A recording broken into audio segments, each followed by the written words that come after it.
सबसे पहले तो मुझे ये बताइए कि पुलिस के साथ सबसे बड़ी समस्या क्या है? मैं ये कहूँगा कि इस देश की जो पुलिस है वो रूलर्स पुलिस है, शासक वर्ग के लिए ये पुलिस काम करती है। ये जनता के लिए नहीं है, पीपल्स पुलिस नहीं है। तो पुलिस जब काम करती है तो उसके जहन में हमेशा पहले ये बात आती है कि हम कोई ऐसा काम न करें कि जिससे सत्ता में जो लोग बैठे हैं वो हमसे नाराज़ हो जाएं। तो इसकी जो अकाउंटेबिलिटी है टू द रूलर्स, और जबकि अकाउंटेबिलिटी होनी चाहिए टू द पीपल।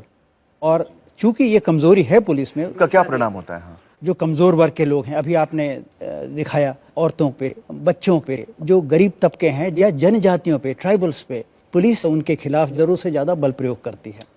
तो मुझे बताइए कि जो लोग सत्ता में होते हैं, सत्ताधारी होते हैं, वो किस तरह से कंट्रोल करते हैं पुलिस को, कैसे कंट्रोल करते हैं? अनेकों तरह से आप इसे देख सकते हैं।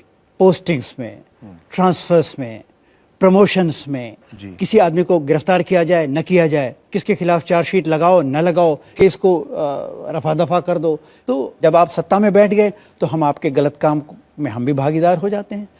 हमें बजाय इसके कि आपको हथकड़ी पहनाए, हमें आपको सैल्यूट करना पड़ता है। आज वफादारी का कॉन्सेप्ट ये हो गया है कि आप हमारे प्रति वफादार हों, हम चाहे सही काम करें या गलत काम करें। ये वफादारी की नई परिभाषा हो गई है। तो अगर आप हमारे प्रति वफादार हैं, फिर आप कितने भी बेईमान हों, आपको हम अच्छी पोस्टिंग दे देंगे जी। तो इसका डाउन द लाइन डिसिप्लिन पे, मोरल पे असर पड़ता है, बहुत बुरा असर पड़ता है। तो हर रैंक पे लोगों ने अपने अपने राजनीतिक हस्तियों से कहीं ना कहीं लिंक जोड़ रखा है। और जैसे हमारा एक अधिकारी है, मैं सब इंस्पेक्टर हूँ, ये पुलिस अधीक्षक हो, तो ये साहब कुछ कहते रहें, अगर हमको नहीं सूट करता तो हम उसको नहीं फॉलो करेंगे, हम एमएलए साहब के पास चले गए। और अगर ऊपर के अफसर की बात नीचे वाला नहीं मानता है तो फिर वो ऑर्गेनाइजेशन तो अंदर से एकदम खोखला हो जाता है। और पुलिस आज की तारीख में खोखला हो गई है। पुलिस तो ऐसा है, एक आम की गुठली की तरह है जिसका सारा गूदा भी चूस लिया है, रस भी निचोड़ लिया है, बस केवल गुठली बच गई है। पॉलिटिशियंस में, क्रिमिनल्स में, पुलिस में, ब्यूरोक्रेसी में, इस सब का एक नेक्सस बन गया है। मैंने उत्तर प्रदेश में एक 10 भ्रष्टतम आईएएस अधिकारी और 10 भ्रष्टतम आईपीएस अधिकारियों की एक लिस्ट बनाई और उसकी लिस्ट मैंने सरकार को भेजी। और मैंने कहा कि अगर आप इस पे आप जांच करें तो मैं सपोर्टिंग एविडेंस देने को तैयार हूँ। तो क्या कहा? कोई जवाब नहीं आया। वो तो तकिए के नीचे दबा के सो गए। और बल्कि एक अधिकारी ने फिर मुझसे मजाक में ये कहा कि सिंह साहब, आपकी लिस्ट का सरकार को बड़ा फायदा हुआ। मैंने कहा क्या मतलब? उनको तो ऐसे लोगों की जरूरत है। तो आपने लिस्ट छांट दी।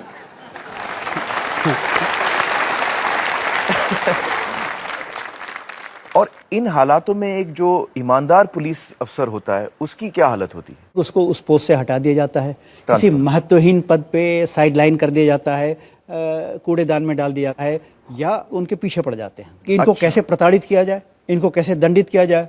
कोई इनके खिलाफ फर्जी चार्ज लगा के उनको सस्पेंड कर दिया। बहुत से अधिकारी जो होते हैं वो तो टूट जाते हैं। वो कहते हैं बाजा ऐसी ईमानदारी से। इससे अच्छा तो जो गंदी नाली बह रही है, इसी बहती गंगा में हम भी हाथ धोएं और इसी तरह हम भी काम करते चलें। प्रकाश जी, सन 1996 में 1996 में आपने एक पीआईएल फाइल किया था सुप्रीम कोर्ट में, जिसमें आपने ये मांग की थी कि जो पॉलिटिशियंस का शिकंजा है, जो इंटरफियरेंस है पुलिस के काम में, उसे खत्म किया जाए। उस केस का क्या हुआ? नहीं, केस तो मैं एक तरह से जीतना ही कहा जाएगा, क्योंकि सुप्रीम कोर्ट ने मेरी सारी बातें मान ली। 2006 के 22 सितंबर को सुप्रीम कोर्ट ने एक ऐतिहासिक निर्णय दिया। क्या निर्णय? मैं संक्षेप में बता दूं। पुलिस में आज सबसे बड़ी समस्या ये है कि पुलिस अधिकारियों को अपने अधीनस्थ यानी सबऑर्डिनेट कर्मचारियों को पोस्टिंग ट्रांसफर में अधिकार नहीं रह गया है। वो भी नेता करते हैं। उसकी वजह ये है कि फिर वो उनसे काम कराते हैं कि मेरा ये काम है। इसको जो सुप्रीम कोर्ट के जो नए निर्देश आए उसके अंतर्गत ऐसा नहीं हो पाएगा। इसके बाद ये था कि डायरेक्टर जनरल का चयन कैसे हो। अभी आज की तारीख में यह है कि भाई किसका चयन होना, अरे वो आदमी हमारा फेवरेट है, उसको मैं दिन को रात कहूँगा तो वो कहेगा हाँ हुजूर ये तो बिल्कुल रात है। जिसको कहूँगा उसको वो फंसा देगा और भाई पैसे भी थोड़ा देता रहेगा। हाँ, मैंने कहा ये खत्म होना चाहिए। कौन लोग डायरेक्टर जनरल बनने के लिए उपयुक्त हैं, इसकी लिस्ट बनाएगा यूनियन पब्लिक सर्विस कमीशन योग्यता के अनुसार। अब मुख्यमंत्री महोदय को उन्हीं 3 में से एक को चुनना पड़ेगा जी। तो इस तरह 7 ये सुप्रीम कोर्ट के निर्देश थे जी। तो पुलिस पे राजनीतिक नियंत्रण तो होगा परंतु शिकंजा नहीं होगा जी।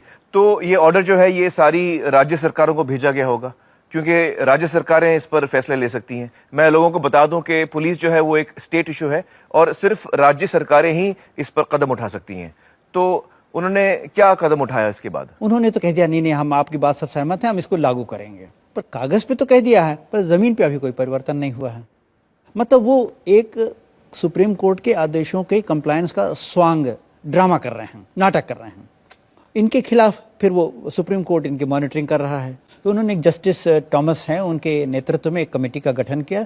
कमेटी ने ये रिपोर्ट दी और उन रिपोर्ट के शब्द ये हैं कि we are dismayed by the total indifference of the states to the compliance of Supreme Court directions. मतलब ये कि ज्यादातर राज्यों ने सुप्रीम कोर्ट के आदेशों का पालन नहीं किया। दोस्तों, मैं आपको बता दूं कि हमने भी जस्टिस थॉमस का इंटरव्यू किया और इस विषय पर उनका क्या कहना था, आइए देखते हैं। One directive which no state had implemented and no state agreed to implement. एक निर्देश है जिसे किसी भी राज्य ने ना लागू किया और ना करने की तैयारी दिखाई कि एक स्वतंत्र समिति बनाए जो पुलिस के तबादले और प्रमोशन का निर्णय ले। एक राज्य के होम मिनिस्टर ने तो बड़ी बेबाकी से यहां तक कह दिया कि हमारा चुनाव लड़कर सत्ता में आने का क्या फायदा अगर हम पुलिस वालों का तबादला भी नहीं कर सकते, तो और कौन सा पावर है हमारे पास। For the policemen, what is the power we have? यानी वो चुनाव भी इस इरादे से लड़ते हैं कि पुलिस पर हुक्म चला सके। To get the police force under them. यकीनन ये बड़े दुख की बात है कि हमारे सुप्रीम कोर्ट के इस फैसले का इस तरह से उल्लंघन किया जा रहा है। दोस्तों, यहाँ पर मेरा आप सबके लिए एक सवाल है, क्या आप चाहते हैं कि हर राज्य सुप्रीम कोर्ट के इस ऑर्डर का पूरी ईमानदारी से पालन करे और अपने अपने राज्यों में पुलिस सुधार ले आए? अगर आपका जवाब हाँ है, आपके समर्थन को अलग अलग राज्य सरकारों तक पहुंचाने की जिम्मेदारी हमारी है। प्रकाश सिंह जी, आपने पुलिस सुधार के लिए एक लंबी लड़ाई लड़ी है और मुझे यकीन है कि आपकी इस लड़ाई में पूरा देश आपका साथ देगा। बहुत बहुत शुक्रिया हमसे बातचीत करने का। Thank you so much.